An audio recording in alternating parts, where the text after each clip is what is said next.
Hello, ഒരിക്കൽ കൂടി Gracy ഫാമിലേക്ക് സ്വാഗതം ചെയ്യുന്നു. ഇന്നത്തെ വീഡിയോ കുറച്ച് മധുരക്കിഴങ്ങ് ഞങ്ങൾ നട്ടിട്ടുണ്ട്. 3 മാസമാകുമ്പോഴാണ് ഇതിൻ്റെ വിളവെടുപ്പ് നടക്കുന്നത്. ഇത് നട്ടപ്പം തന്നെ കുറച്ച് ചീരയും കൂടെ ഞാൻ അതിനകത്ത് നട്ടു. നിങ്ങൾ ഈ വീഡിയോ ആദ്യമായിട്ടാണ് കാണുന്നെങ്കിൽ ലൈക്ക് ചെയ്യണം, ഷെയർ ചെയ്യണം, സബ്സ്ക്രൈബ് ചെയ്യണം.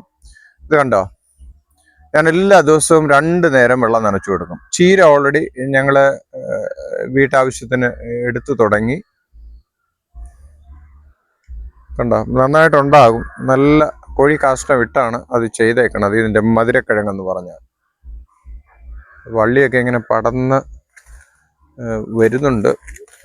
ഉള്ള പരിധിയിൽ നിന്നുകൊണ്ട് എല്ലാം. ഇതൊരു വെള്ളച്ചീര ഉണ്ടോ, വലിയ ചീരയാണ് കേട്ടോ. ഏകദേശം ഒരു 5 അടി ഹൈറ്റെങ്കിലും ഈ ചീര വരും. ഉണ്ടോ, നല്ല മധുരക്കിഴങ്ങ്. ചുമന്ന് നട്ടിട്ടുണ്ട്, വെള്ളയും നട്ടിട്ടുണ്ട്. പക്ഷെ ഇത് 3 മാസത്തതാണ്. 3 മാസം കൊണ്ട് ഇതിൻ്റെ വിളവ് നമുക്ക് എടുക്കാനായിട്ട് സാധിക്കും.